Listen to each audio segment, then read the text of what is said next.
Hello friends, I am doctor Mukesh Goyal. I hope कि आप बहुत अच्छे हैं। और फ्रेंड्स, एक हमने पार्ट वन किया था, आपको अगर याद है तो। और हमारा मोटिव क्या है, आज का मिशन है रिवीजन से सिलेक्शन तक।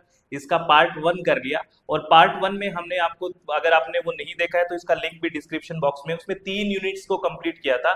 एक तो टीचिंग एप्टीट्यूड कंप्लीट हुआ था, एक कम्युनिकेशन कंप्लीट हुआ था, और एक रिसर्च एप्टीट्यूड कंप्लीट हुआ था। और वो सेशन आप लोगों ने बहुत अच्छे से, बढ़िया से, मतलब पसंद आया आप लोगों को। जिसने नहीं देखा है वो देखो और बताना। और ये सेकंड पार्ट है। और सेकंड पार्ट में भी हम कुछ यूनिट्स को लेके चलेंगे।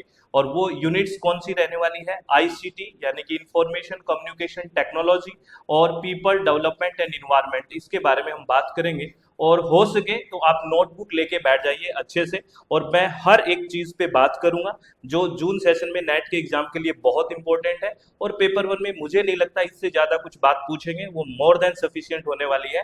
तो बिल्कुल बढ़िया से शांति से बैठ जाइए। और हम शुरू करते हैं अपनी सबसे पहले बात आईसीटी के बारे में, इंफॉर्मेशन एंड कम्युनिकेशन टेक्नोलॉजी के बारे में। तो मैं बहुत बेसिक से, जिसका चित्त रिलैक्स नहीं है वो भागा दौड़ मत करे, यहाँ बैठना है तो बिल्कुल शांति से बैठे। और आपको मैं ये अश्योर करता हूँ कि लास्ट तक आप देखोगे तो आपको लगेगा कि मैंने सारी चीजें कर ली है। और मेरा जो एक कंफ्यूजन था, डायलेमा था, वो सब दूर हो चुका है। ठीक है, तो बिल्कुल चित्त रिलैक्स करके, और हो सके तो फिर कह रहा हूँ नोटबुक लेके बैठे। आईसीटी यहाँ की फुल फॉर्म से हम स्टार्ट करते हैं। फुल फॉर्म से भी क्वेश्चन पूछा गया है ना, information and communication technology and communication technology, communication technology. Basically एक बार क्या किया यहाँ पे, आपको जो इंफॉर्मेशन की जगह इंडियन लिख दिया जब आपसे क्वेश्चन पूछा। और कम्युनिकेशन की जगह एक बार कम्यूटिव लिख दिया। तो याद रखना है, इसका जो फुल फॉर्म से ही बात बन गई थी एक बार, इंफॉर्मेशन एंड कम्युनिकेशन टेक्नोलॉजी। एक आपने पढ़ा होगा आईटी होता है, आईटी यानी कि information technology, information technology, information technology यानी कि सूचना प्रौद्योगिकी। और ये क्या है, सूचना एवं संचार प्रौद्योगिकी। ये आईसीटी के बारे में करें तो क्या है, सूचना एवं संचार।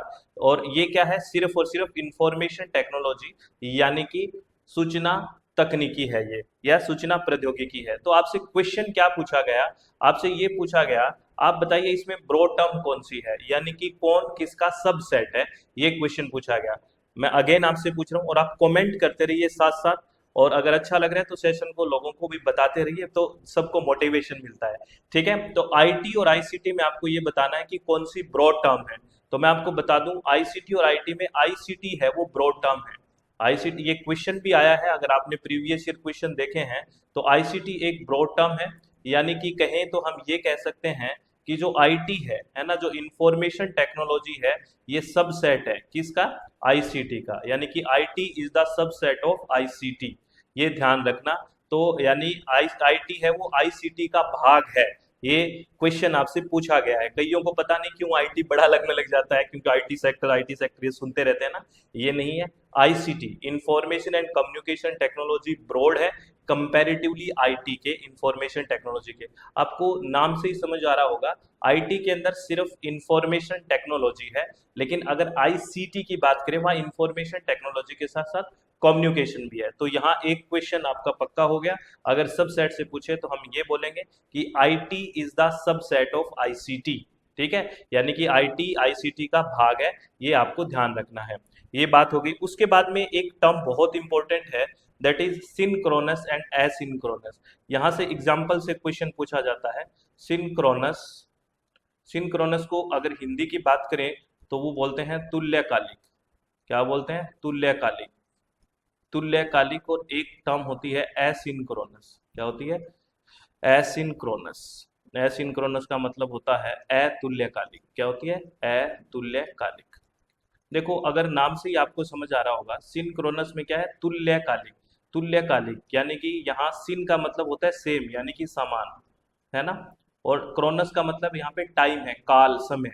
यानी कि ये सेम समय की बात होती है। सेम समय कैसे, जैसे मैं आपको अगर लाइव पढ़ा रहा हूँ और आप लाइव इंटरेक्शन कर रहे हैं, यानी कि इमीडिएट हमारा फीडबैक हो रहा है। लाइव इंटरेक्शन हो रहा है वो एक समय ही हो रहा है, यानी कि जिस समय स्पीकर बोल रहा है उसी टाइम ऑडियंस रिस्पॉन्स कर रही है। तो इसके एग्जाम्पल आपसे पूछे जाते हैं। सिंक्रोनस का मतलब समझ गए, तुल्यकालिक, यानी कि सेम टाइमिंग, जिस टाइम मैं आपसे बात कर रहा हूँ उसी टाइम रिस्पॉन्ड हो रहा है, लाइव इंटरेक्शन हो रहा है, वो होता है सिंक्रोनस या तुल्यकालिक। और एसिंक्रोनस कहाँ होगा, जहां पे टाइम लैग होगा, यानी कि कोई चीज आप रिकॉर्डेड देखते हो तो वो किस में आएगा, एसिंक्रोनस या अतुल्यकालिक में आएगा, जहां पे टाइम लैग आएगा। तो मैं इसके कुछ एग्जांपल्स बता देता हूँ, यहाँ एग्जांपल से क्वेश्चन पूछा जाता है। अगर सिंक्रोनस की बात करें तो सिंक्रोनस में जितने भी चैट रूम्स बने हुए हैं, जहां पे भी चैट की बात होती है, चैट रूम सारे सिंक्रोनस के लिए बने होते हैं। जहां पे भी हम चैटिंग करते हैं, व्हाट्सअप वगैरह, ये सब सिंक्रोनस के लिए है। आप ये मत कहते ना सर मुझे तो उसने रिप्लाई करा ही नहीं, मैं तो बैठ गया उसको बोल के, उसने कुछ कहा ही नहीं। अब वो आपकी लड़ाई है, लेकिन वो चैट रूम बनाया था सिंक्रोनस के लिए। तो जितने भी चैट रूम्स है वो सिंक्रोनस के लिए है। वीडियो कॉन्फ्रेंसिंग की बात होती है, वीडियो कॉन्फ्रेंसिंग चलती है ना, कॉन्फ्रेंसिंग होता है वीडियो कॉन्फ्रेंसिंग, वो होगा सिंक्रोनस में। और इमीडिएट कोई भी चीज हो ना, इमीडिएट की बात हो, तुरंता तुरंत अगर इमीडिएट आपको रिस्पॉन्ड मिल रहा है, जैसे एक बार क्वेश्चन पूछा गया था इंस्टेंट मैसेजिंग किस में आएगा, इंस्टेंट मैसेजिंग, यानी कि मैसेजिंग इंस्टेंट हो रही है, तो इंस्टेंट हो रही है तो सीधी सी बात है सेम टाइमिंग में हो रही है, तो वो हो गया तुल्यकालिक या सिंक्रोनस। तो आपको देखना है कि जहां पे टाइम लैग ना हो, सेम टाइमिंग हो, बार बार बोल रहा हूँ, वो होगा सिंक्रोनस। और अगर एसिंक्रोनस की बात करते हैं तो जहां पे टाइम लैग होता है, ठीक है, जैसे ईमेल है, ईमेल कोई आपको लाइव चैट के लिए नहीं है, ये अतुल्यकालिक है, एसिंक्रोनस है, ठीक है। अगर हम बात करें डिस्कशन फॉर्म, इसमें बहुत सारे बच्चे कंफ्यूज हो जाते हैं, डिस्कशन फॉर्म है, यहाँ पे बेसिकली ये एसिंक्रोनस है। क्या होता है डिस्कशन फॉर्म, जैसे आपने स्वयं स्कीम पढ़ी होगी, उसमें कोई प्रॉब्लम हम लिखे छोड़ देते हैं, जब कोई टीचर आता है तो प्रॉब्लम का आंसर देता है, तो ये अतुल्यकालिक है, एसिंक्रोनस है, ये ध्यान रखना है। एक बार आपसे पूछ लिया विकिपीडिया क्या है, तो वो भी एसिंक्रोनस है विकिपीडिया, क्योंकि किसी ने इंफॉर्मेशन अपलोड कर दी, ये तो है नहीं कि हम बेसिकली लाइव इंटरेक्शन करेंगे, तो विकिपीडिया वगैरह ये सब क्या हो गया, एसिंक्रोनस हो गया। कहने का मतलब जहाँ टाइम लैग हो, जो लाइव सेशन नहीं चल रहे हो, कोई भी आपको कोई कह दे कि आप रिकॉर्डेड सेशन देख रहे हो, तो वो किस में आएगा, एसिंक्रोनस में आ जाएगा। तो आपको सिंक्रोनस है ना और एसिंक्रोनस में कंफ्यूजन खत्म हो गया, तुल्यकालिक और अतुल्यकालिक में। और यहाँ से क्वेश्चन आने की बहुत संभावना है, इंपॉर्टेंट है, हर बार एग्जाम्पल से क्वेश्चन आता है। और आपको एक ही चीज ध्यान रखनी है, जहाँ पे इंस्टेंट, इमीडिएट ऐसे शब्द हो वो सिंक्रोनस में होगा, और जहाँ पे टाइम लैग हो वो एसिंक्रोनस में हो जाएगा। आपने नोट डाउन कर ली ये बात? बताओ भी, नोट डाउन कर ली? चलो बहुत बढ़िया। अब अगर आईसीटी की बात करते हैं तो हम कंप्यूटर की मेनली बातें होती है हमारे पास, है ना, सारी बात ही कंप्यूटर की है सर जब आईसीटी होती है। तो जब कंप्यूटर की बात होती है तो बहुत सारी बातें हमें करनी होती है। जैसे जब हम बात करें तो सबसे पहले हम बात करते हैं इनपुट और आउटपुट डिवाइसेस के बारे में। इनपुट एंड आउटपुट डिवाइस, इनके अगर आप प्रीवियस ईयर क्वेश्चन देखते हो तो इनपुट आउटपुट डिवाइस से क्वेश्चन आते हैं, तो आपको ये पता होना चाहिए। हम भी बात करेंगे कौन कौन सी इनपुट आउटपुट डिवाइसेस है। उसके बाद आपको क्लासिफिकेशन से भी क्वेश्चन आता है, मैंने पिछले पीवाईक्यू में भी आपको कराया है।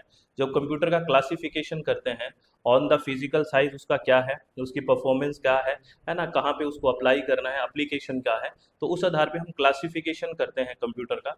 इनके एग्जाम्पल्स आपके लिए बहुत इंपॉर्टेंट है। जैसे हम बात करते हैं मिनी कंप्यूटर के बारे में बात करते हैं, है ना, माइक्रो के बारे में, पहले सबसे पहले माइक्रो की बात करते हैं, फिर मिनी कंप्यूटर हो जाता है ना, और मिनी और माइक्रो, फिर होता है मेन फ्रेम कंप्यूटर, ठीक है ना, मेन फ्रेम कंप्यूटर, और फिर होता है सुपर कंप्यूटर, है ना। इनकी एप्लीकेशन के बेसिस पे कि इसको कहाँ अप्लाई करना है हमें, ठीक है। और माइक्रो कंप्यूटर हो गया, फिर मिनी कंप्यूटर हो गया, फिर मेन फ्रेम कंप्यूटर हो गया, फिर सुपर कंप्यूटर हो गया। इसके एग्जाम्पल्स आपको पता होना चाहिए, पिछली बार एग्जाम्पल्स पूछे गए थे कि ये एग्जाम्पल किसके हैं। जैसे सुपर कंप्यूटर का क्राई के नाम से आया था, अगर आपको याद हो तो, ठीक है।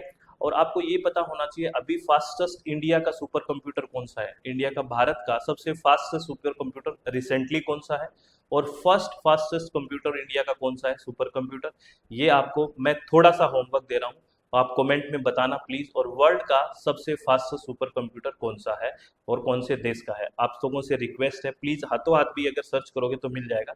मैं इसलिए बता रहा हूँ कि आपकी इंटरेक्शन बनी रहे, आपको भी कुछ चीजें ध्यान रहे। और मेन फ्रेम कंप्यूटर होता है ना, उसमें एक शब्द पढ़ते हैं MIPS, अगर आपको याद है तो। अगर इसकी स्पीड मेजर करते हैं मेन फ्रेम की MIPS में, यानी कि मिलियंस इंस्ट्रक्शन पर सेकंड, तो आपसे ये पूछ लेते हैं कि जो मेन फ्रेम कंप्यूटर होता है उसकी जो इंस्ट्रक्शन है वो किस में होती है या किस स्पीड में होती है, तो मिलियंस इंस्ट्रक्शन पर सेकंड। और सुपर कंप्यूटर की बात करते हैं तो वो किस में होती है, फ्लॉप्स में होती है। किस में होती है, फ्लॉप्स में। ये याद रखना। तो super computer, main frame computer, ये बात आप ध्यान रखोगे। उसके बाद यहाँ पे अगर कंप्यूटर की बात है तो यहाँ पे आपको पता है मेमोरी से क्वेश्चन बहुत पूछे जाते हैं। तो एक ब्रॉड टर्म हम सीपीयू लेते हैं। सीपीयू आपको पता है ब्रेन है कंप्यूटर का, है ना। इसके भी बारे में बात करेंगे कि इसका क्या काम है। और इसमें एक कंट्रोल यूनिट है, पता है ना आपको, सीपीयू के अंदर कंट्रोल यूनिट है जो कंट्रोल करती है ना। एएलयू है, ठीक है ना। और उसके फाइनली हम कहाँ से उठाएगा ये चीज़ें, मेमोरी से उठाएगा। और फिर मेमोरी में हमें पढ़ना होता है रैम और रोम के बारे में बात करते हैं बहुत ज़्यादा। कौन सी वोलेटाइल है, कौन सी नॉन वोलेटाइल है, ये सारी बात मैं डिस्कस करूंगा। प्लीज़ आप, रिक्वेस्ट है कि इसको एकदम कनेक्ट करने की कोशिश करना। फिर हम एक स्पीड और स्टोरेज का, जो मेमोरी होती है उसकी स्पीड एंड स्टोरेज का एक सीक्वेंस पढ़ते हैं कि इसकी क्या स्पीड है, क्या स्टोरेज है। वो अगर आपको याद आ रहा है तो हायरार्की बना के क्वेश्चंस पूछे जाते हैं उससे। और उसके बाद में एक कंप्यूटर में आपको याद है तो नंबर सिस्टम से बड़ा अच्छा क्वेश्चन पूछा जाता है। किससे, नंबर सिस्टम से बड़े अच्छे क्वेश्चन पूछे जाते हैं। जैसे डेसिमल से बाइनरी की बात होती है, बाइनरी से डेसिमल की बात होती है। ये क्वेश्चन बूटिंग से क्वेश्चन पूछा जाता है ना। बूटिंग क्या होता है, कोल्ड बूटिंग क्या है, हॉट बूटिंग क्या है, यहाँ से भी आपने देखा हुआ क्वेश्चन आता है। मालिशियस सॉफ्टवेयर या मालवेयर से भी क्वेश्चंस आते हैं, ठीक है। तो मैं आपको लोगों को, जो बच्चे बहुत पहली बार है या जिनको नंबर सिस्टम का नॉलेज नहीं है, मैं पहले उनको नंबर सिस्टम की तरफ लेके जाना चाह रहा हूँ, फिर ये बेसिक इनपुट आउटपुट यहाँ लेके चलूंगा। बेसिकली हम चार तरह के नंबर सिस्टम की बात करते हैं और ये बहुत इंपॉर्टेंट है। तो आप, जिस बच्चे को बिल्कुल भी नंबर सिस्टम नहीं आता, उसको पता ही नहीं कि कैसे निकालते हैं, वो भी बिल्कुल सीख के जाएगा, ये मेरी गारंटी है, ठीक है ना। तो सबसे पहले अगर हम नंबर सिस्टम की बात करते हैं, लेकिन आपको चित्त शांत रख के सुनना पड़ेगा, है ना। नंबर सिस्टम की बात करते हैं तो हम क्या बात करते हैं, सबसे पहले हम बात करते हैं डेसिमल की। किसकी बात करते हैं, डेसिमल। डेसिमल का मतलब क्या है, यहाँ पे जो बेस है वो बेस कितने का है, 10 का बेस है, ठीक है। डेसिमल की बात करते हैं तो बेस कितने का है, 10 का है। अगर हम बाइनरी की बात करते हैं, है ना, तो बाइनरी का बेस कितना है, 2 है, 0 1, है ना, 2 है, 0 1, इसका मतलब ये हो गया। और डेसिमल मतलब 10 हो गया, तो 10 का मतलब 0 से लेके 9 तक, याद रखना। 10 है तो 0 से लेके 9 तक हो गया। और अगर ओक्टल की बात होती है तो ओक्टल क्या है, ओक्टल क्या है, ओक्टल हो गया जी बेस 8 हो गया, जिसका कितना हो गया, बेस 8 हो गया, यानी कि 0 से लेके 7 तक हो गया। और एक यहाँ पे क्वेश्चन आता है हेक्साडेसिमल से, क्वेश्चन आता है अगर आपने देखा हो तो। हम क्या क्या नंबर सिस्टम हो गया हमारा, डेसिमल, बाइनरी, ऑक्टल, और एक होता है हेक्साडेसिमल। क्या होता है, हेक्साडेसिमल नंबर होता है, हेक्साडेसिमल। हेक्सा का मतलब कितना होता है, 6, और डेसिमल का मतलब होता है 10। तो बेस कितना हो गया, है ना, 16 हो गया। तो बहुत बच्चों ने क्या किया, ये गलती कर दी कि 0 से लेके वो 15 तक चले गए। नहीं, ऐसा थोड़ी है, वो तो रिपीट हो जाएगा। तो 0 से तो लेके 9 तक होता है, और ए से लेके एफ तक होता है, ये याद रखना है। 0 से 9 और ए टू एफ होता है, इसको ध्यान रखना है। और अब क्या है, क्वेश्चन कैसा आता है, क्वेश्चन आता है कि कोई भी आपको डेसिमल नंबर दे दिया, वो डेसिमल से बाइनरी में चेंज करवा लिया, या कोई बाइनरी दे दिया, बाइनरी से डेसिमल में चेंज करवा लिया। पहले ये देखते हैं। तो एक क्वेश्चन यहाँ से बना हुआ है पीवाईक्यू, अगर आप देखते हो तो आपसे सीधा सीधा क्वेश्चन पूछा था कि हेक्साडेसिमल में क्या होगा, है ना। तो याद रखना 0 से 9 और ए से एफ, 0 से 15 मत कर देना, क्योंकि बाकी हम करें, क्योंकि बाद में तो 10 9 के बाद तो चीजें रिपीट हो जाएगी, 10 1 0 हो गया, 1 1 1 2, तो 0 से 9 और ए से एफ। देखो मैं आपको सीधा सीधा बताता हूँ, इस क्लास को लंबे टाइम तक वही सुन सकता है जिसको चित्त शांत रखना है और सिलेक्शन करवाना है, मुझे ये लगता है, ठीक है ना। क्योंकि मैं बार बार इसलिए बोलता हूँ कि मुझे हु हा नहीं हो सकता, मैं बहुत शांति से पढ़ाना की कोशिश करता हूँ, नहीं ना। तो बाइनरी में चेंज करना है, चलो बाइनरी में चेंज करना है, एक डेसिमल नंबर है, चेंज करना है। और हमारे पास एक डेसिमल नंबर है, मान लेते हैं कोई भी लिख देते हैं, 14 एक डेसिमल नंबर है, 14 हमारे पास डेसिमल नंबर है। और इसको किस में करना है, बाइनरी में चेंज करना है। तो चलो कैसे करेंगे, तो सीधा सीधा हम क्या करना है, जिस नंबर को हमें बाइनरी में चेंज करना है, 14 को करना है, तो 14 को लिख लिया ऐसे, है ना। और इसका एलसीएम बिल्कुल बढ़िया शांति से, है ना, 2 का भाग दो 14 में, 2 का भाग, जिसको नहीं भी आता है उसको आएगा, 2 का भाग दो सीधा सीधा जाएगा, 2 साते 14, ठीक है, पूरा पूरा भाग चला गया।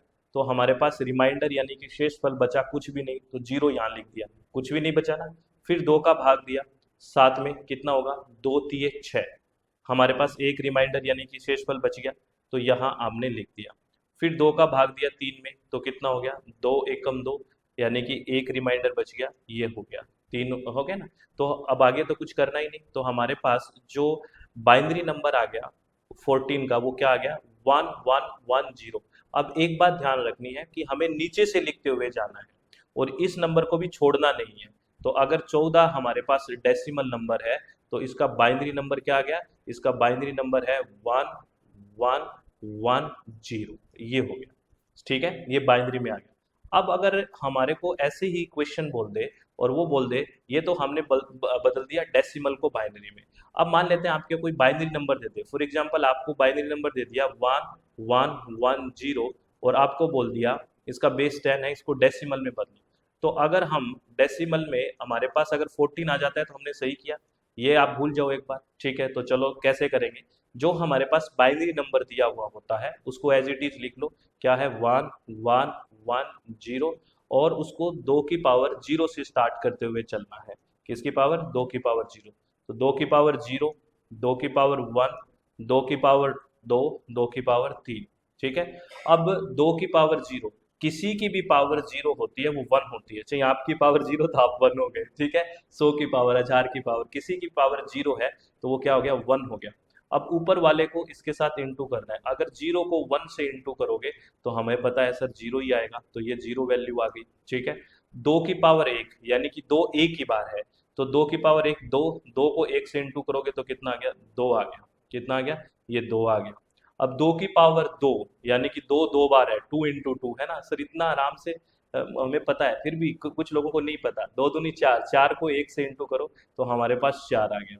अब क्या है, 2 की पावर 3 यानी कि 2 3 बार है, 2 इंटू 2 इंटू 2, 2, तो 2 दूनी 4, 4 दूनी 8 है ना, 8, 8 को 1 से इंटू करो, हमारे पास हो गया 8।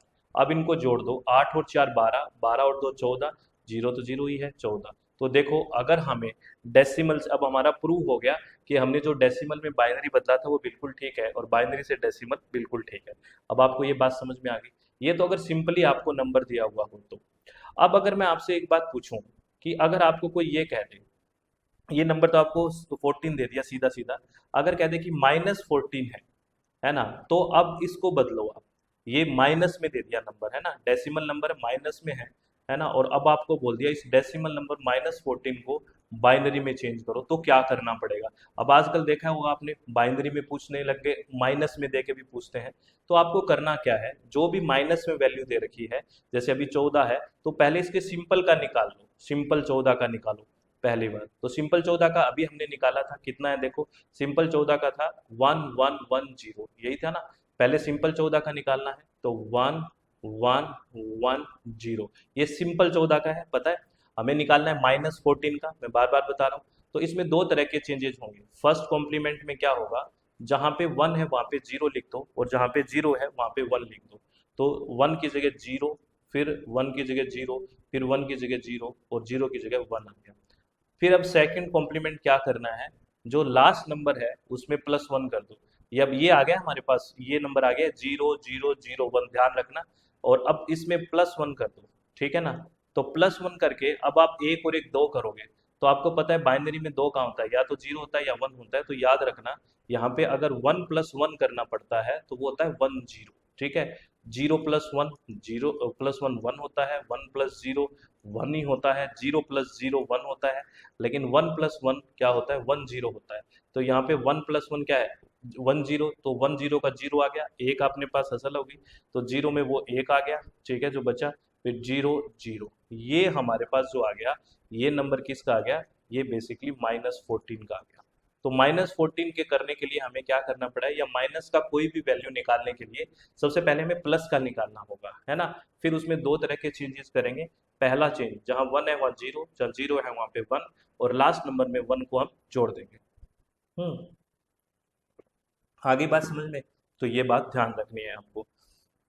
अब मैं आपको एक होमवर्क दे रहा हूँ, है ना, और वो होमवर्क है कि हमने प्लस की मैंने समझा दिया, माइनस को समझा दिया।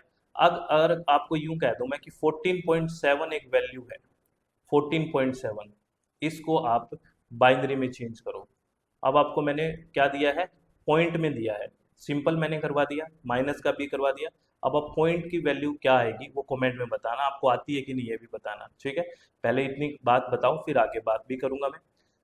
चलो फिर आगे चलें। नेक्स्ट नेक्स्ट ये हमारा नंबर सिस्टम हो गया। उसके बाद में हमें बात करनी है, एक आपसे ईमेल से क्वेश्चन पूछते हैं, अगर आपको याद है तो ईमेल से क्वेश्चन आता है ना। एक ईमेल में आप करते हो तो एक तो टू होता है, एक सीसी होता है और एक बीसीसी होता है। तो आपको याद है इसमें कुछ, है ना। सीसी क्या होता है, कार्बन कॉपी, क्या होता है, कार्बन कॉपी, ठीक है। और बीसीसी क्या होता है, ब्लाइंड कार्बन कॉपी, क्या होता है, ब्लाइंड कार्बन कॉपी, ये होता है। तो इससे बड़े अच्छे क्वेश्चंस आते हैं। अब बेसिकली आपको जिससे डायरेक्टली, अब आराम से सुनना, जब आपको किसी से डायरेक्टली काम करवाना होता है या डायरेक्टली जिसको मेल भेजना होता है या जिससे संपर्क करना होता है, वो हम टू में एड्रेस लिखते हैं, ठीक है ना। और सीसी मतलब उसकी कार्बन कॉपी सीनियर्स वगैरह को भी भेज देते हैं। और ब्लाइंड कार्बन कॉपी में जैसे कोई कंपनी में अदर वर्कर्स हैं उनको भी भेज दिया। तो इससे क्वेश्चन कैसा आता है कि कौन किसको देख सकता है, इस तरह से क्वेश्चन आता है। तो मैं यहाँ पे एक चीज याद करवाने की कोशिश करता हूँ और आप कनेक्ट करना, हम एग्जाम्पल से भी पढ़ते हैं लेकिन यहाँ मैं बता रहा हूँ। आप बताओ टू वाला सीसी को देख पाएगा कि नहीं देख पाएगा। हाँ सर, टू वाला सीसी को देख पाएगा, यानी कि टू में जिसका एड्रेस है उसको कार्बन कॉपी में किस किस के पास गई है ये भी पता होगा। और सीसी वाला टू को भी देख पाएगा, यानी कि कार्बन कॉपी वाले को भी पता होगा कि मैसेज किस किस किसके पास गया है, यानी कि टू वाला सीसी को देख पाएगा और सीसी वाला टू को भी देख पाएगा। एक तो ये बात याद रखना है। और अगर ब्लाइंड कार्बन कॉपी की तरफ आ जाते हैं, तो ब्लाइंड कार्बन कॉपी अगर आपस में दो एड्रेस लिखे हुए हैं बीसीसी में, तो याद रखना ब्लाइंड कार्बन कॉपी में आपस में एक दूसरे को ये नहीं देख पाएंगे। पहली बात तो ये, ब्लाइंड कार्बन कॉपी आपस में दो एड्रेस हैं बीसीसी में तो वो नहीं देख पाएंगे। लेकिन यहाँ एक चीज और, ये खुद ब्लाइंड नहीं है, देखना बीसीसी वाले जो ब्लाइंड कार्बन कॉपी में एड्रेस है वो टू को भी देख सकते हैं, ठीक है ना, और सीसी को भी देख सकते हैं। यानी कि ब्लाइंड कार्बन कॉपी वाले में सबको पता होगा कि किसके पास गया है कार्बन कॉपी और किसके पास मेन टू के पास भी गया है, वो ब्लाइंड कार्बन कॉपी वाले को पता होगा। लेकिन एक चीज, जो टू वाले हैं और जो सीसी वाले हैं वो बीसीसी वालों को नहीं देख पाएंगे, ब्लाइंड कार्बन कॉपी को नहीं देख पाएंगे। यानी कि टू वाले को नहीं पता होगा कि किसके पास गया है बीसीसी में कौन कौन है, और ना ही सीसी में पता होगा कि बीसीसी के पास कौन है बीसीसी में। तो ये ब्लाइंड कार्बन कॉपी वाले होते हैं ना, ये तो सबको देख सकते हैं, टू को भी देख सकते हैं, सीसी को भी देख सकते हैं, लेकिन आपस में एक दूसरे को तो ये भी नहीं देख सकते, ये भी ध्यान रखना। लेकिन टू वाले और सीसी वाले बीसीसी को नहीं देख पाएंगे। ये बहुत इंपॉर्टेंट है, ये स्टेटमेंट से क्वेश्चन आता है और आपको बिल्कुल समझ में आ गया होगा। वो एग्जाम्पल लेके मैं आपको कंपनी का समझाता हूँ, ये समझ में आया कि नहीं आया बताओ, पक्का बता दो। हम्म। अब आपको पता है एक कंप्यूटर का ब्रेन है ना, ब्रेन है सर सीपीयू। कौन है, CPU, central processing unit, CPU central processing unit. और ये ब्रेन ऑफ कंप्यूटर है भाई, जिस तरह हमारा ब्रेन है ना वैसे ये ब्रेन है कंप्यूटर का, ब्रेन है, दिमाग है भाई, है ना। अब सीपीयू क्या है, सेंट्रल प्रोसेसिंग यूनिट क्या है। जैसे आपने कोई इनपुट दिया कि मुझे ये चीज चाहिए, जैसे मैं आपको कहूँ कि आप क्या पढ़ रहे हो, तो आपने कहा सर पेपर वन पढ़ रहे हैं, ठीक है। तो क्या आपके दिमाग में सिर्फ पेपर वन ही था क्या, मतलब और भी तो इन्फॉर्मेशन है, लेकिन आपने सिर्फ मुझे बताया क्या, जो मैंने क्वेश्चन पूछा उसका रिप्लाई दिया। मैं आपसे पूछूं आपका नाम क्या है, तो आप अपना ही नाम बता रहे हो। अगर आपका अपना पूछ रहा हूँ तो औरों का तो सबका नहीं बता रहा, लेकिन इन्फॉर्मेशन तो और भी है आपके पास। तो यानी कि वो फैच करने का काम, कि बहुत सारी इन्फॉर्मेशन में क्या इन्फॉर्मेशन चाहिए, फैच करते हैं, है ना। तो आपसे सीपीयू का क्या काम है, ये प्रोसेस में पूछा हुआ है। फैचिंग करना, डिकोड करना, चीज़ों को एग्जीक्यूट करना और स्टोर करना, क्या क्या करना, याद रखना। जैसे मैंने कुछ इनपुट दिया, ऐसे ऐसे काम करता है। मान लो ये सीपीयू है, सीपीयू में आपको पता है क्या क्या है। सीपीयू में अगर बात करें तो एएलयू है ना, अरिथमेटिक लॉजिक यूनिट है, कंट्रोल यूनिट है और कुछ मेमोरी है। तो वहीं से तो देगा, ये मेमोरी है। तो यहाँ पे आपने ये सीपीयू है यूं मानो, ठीक है ना, ये सेंट्रल प्रोसेसिंग यूनिट है। और यहाँ पे कुछ इनपुट दिया आपने, इनपुट कि मुझे ये चाहिए, है ना। और फिर इसमें से प्रोसीड होगा और आपको क्या मिलेगा, आउटपुट मिलेगा, सीधी सी बात ये है, ठीक है। ये है सीपीयू का काम। तो बेसिकली मैं ये कह रहा था सीपीयू कैसे काम करता है, ये सीक्वेंस पूछ लेते हैं। एक होता है फैच करना, फैचिंग करना, ठीक है ना। उसके बाद होता है डिकोड करना, फैचिंग के बाद क्या करना, डिकोड करना, डिकोड के बाद चीज़ों को एग्जीक्यूट करवाना, एग्जीक्यूट करना, और फाइनली स्टोर करना। ये सीक्वेंस आपसे पूछते हैं। तो फैच का क्या मतलब है कि आपके पास बहुत सारी इंफॉर्मेशन है, जो मैं बात कर रहा हूँ, जो इंफॉर्मेशन आपसे पूछी है वही दोगे आप, फैचिंग करना, ठीक है, इसको फैच करना बोलते हैं। ये सीक्वेंस में कई बार पूछा है कि सीपीयू का क्या वर्क है, फैचिंग, डिकोड, यानी कि उस इंफॉर्मेशन को क्या करना, कोडिंग को डिकोडिंग करना, और फाइनली आपको एग्जीक्यूट करवाना कि ये चीज़ है, और फिर इसको अपने डाटा में स्टोर करना। ये काम है सीपीयू का, ठीक है, ये याद रखना, ये वेरी वेरी इंपॉर्टेंट सीक्वेंस है। इसमें देखो, मेरी एक टाइम की लिमिट है ना, अकॉर्डिंग टू टाइम हम रिवाइज कर रहे हैं चीज़ों को, तो मैं हर चीज़ को आपको बहुत डिटेल में नहीं बता सकता अभी, है ना, क्योंकि आप अगर ऐसे देखो तो हम आईसीटी के आप यूँ मान के चलिए 8 से 10 लेक्चर लेते हैं, एक लेक्चर 45 से 50 मिनट का होता है, तो अकॉर्डिंग टू टाइम हम चीज़ें कर रहे हैं, तो उतना रिवीजन एग्जाम के लिए बेहतर है, बस इतना एक बार करके जाइए आप रिवीजन, ठीक है। अब हम बात करते हैं मेमोरी को, मेमोरी का स्पीड पूछ लेते हैं आप सीपीयू से, लोवेस्ट टू हाईएस्ट स्पीड, और ये एक पेटेंट सा हो चुका है क्वेश्चन, हर बार पूछा जाता है कि कौन सा फास्टेस्ट है, कौन सा लोवेस्ट है स्पीड, और स्टोरेज से भी पूछते हैं कि किसकी हाईएस्ट स्टोरेज है, किसकी लोवेस्ट है। तो थोड़ा इस क्वेश्चन को ना बहुत आराम से समझना, मैं एक ट्राइंगल बना के आपको समझा रहा हूँ, ये त्रिभुज है। अब यहाँ पे देखिए, मान लेते हैं यहाँ सीपीयू है, एग्जाम्पल ये सीपीयू है, ठीक है। सीपीयू के जो बिल्कुल पास मेमोरी होती है ना, बिल्कुल पास, यहाँ पे ये रजिस्टर मेमोरी है। कौन सी मेमोरी है, रजिस्टर मेमोरी है, सीपीयू के पास है रजिस्टर मेमोरी। और उसके थोड़ा दूर है यहाँ पे कैश मेमोरी, क्या है, कैश मेमोरी है। और कैश मेमोरी के जो थोड़ा दूर है वो कौन सी मेमोरी है, यहाँ पे है मेन मेमोरी, या हम कह सकते हैं रैम, रैम है यहाँ पे। और उसके बाद लास्ट में क्या है, यहाँ पे है हमारे पास सेकेंडरी मेमोरी, क्या है, ये रहा सेकेंडरी मेमोरी है, ये क्या है, सेकेंडरी मेमोरी, ये है। अब मुझे एक बात बताइए, सीपीयू के पास सबसे पास कौन है, तो सबसे पास आपको सीधा दिख रहा है सर, सबसे पास रजिस्टर मेमोरी है, तो सबसे पास किस कौन पहुंचेगी, रजिस्टर मेमोरी है, तो रजिस्ट्री पहुंचेगी ना। तो मान लो आपको कोई इन्फॉर्मेशन चाहिए, तो सीपीयू के पास सबसे पहले पूछेगा रजिस्टर के पास, तेरे पास है, हाँ है सर ले लो, ये रही मेमोरी मेरे पास। तो सबसे फास्टेस्ट कौन है, रजिस्टर है। स्पीड में अगर बात करें, अगर हम स्पीड की बात कर रहे हैं, नॉट स्टोरेज, अलग अलग क्वेश्चन बनता है। स्पीड सबसे पहले कौन पहुंची, रजिस्टर मेमोरी पहुंची, यानी कि सबसे ज्यादा, मुंह खोलते हैं इधर इसका, हाँ बड़ा होगा उसी के, तो सबसे ज्यादा रजिस्टर की होगी।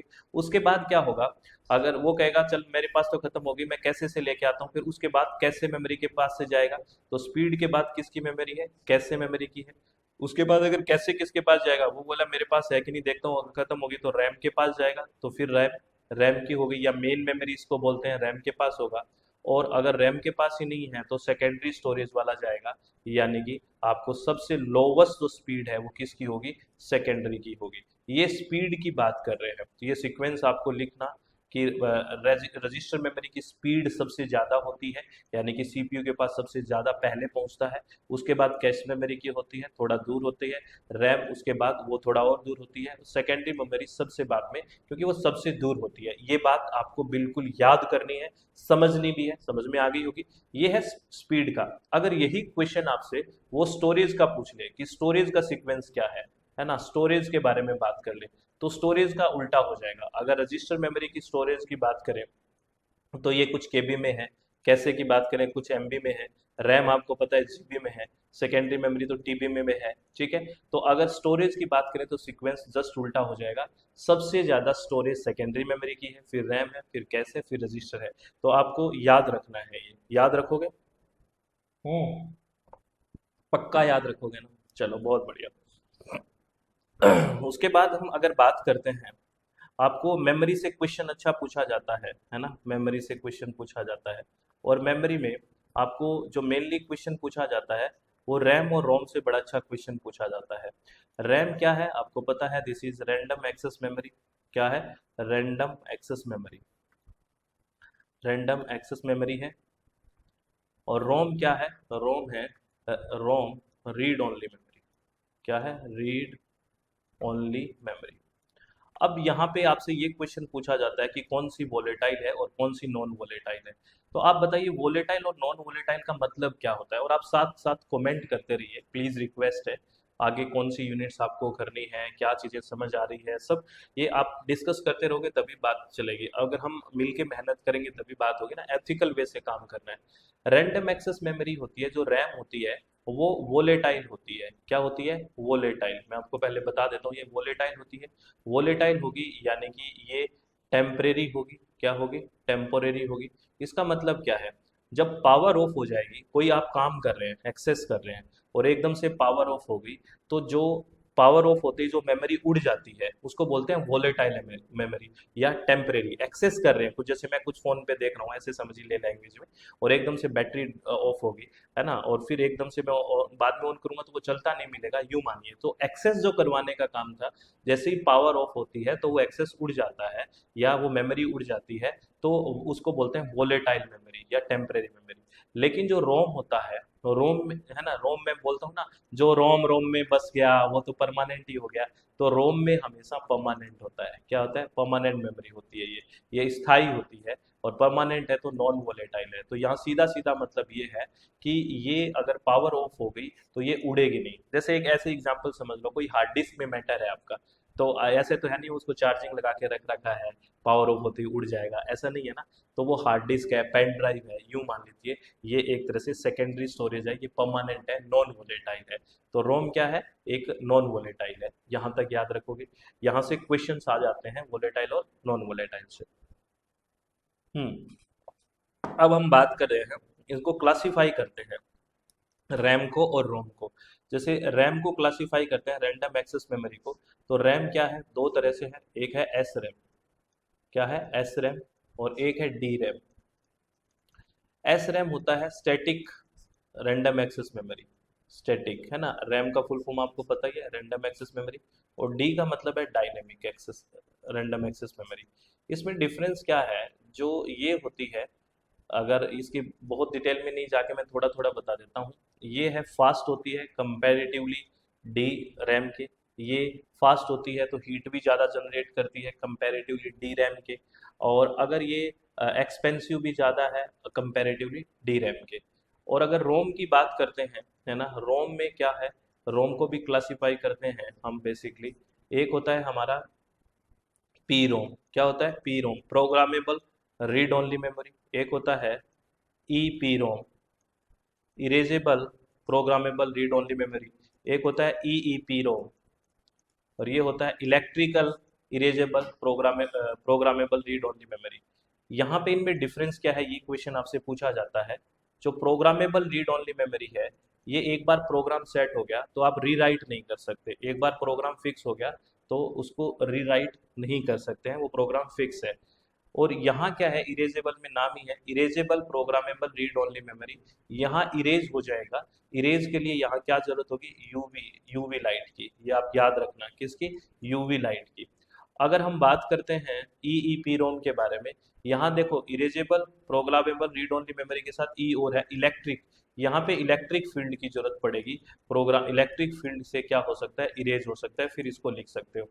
तो पहले में हम इरेज ही नहीं कर सकते, दूसरे में हम इरेज कर सकते हैं यूवी लाइट के हेल्प से। और ईईपी रोम को हम कैसे इरेज कर सकते हैं? विद्युत क्षेत्र या इलेक्ट्रिक फील्ड से। ये याद रखना है, ठीक है।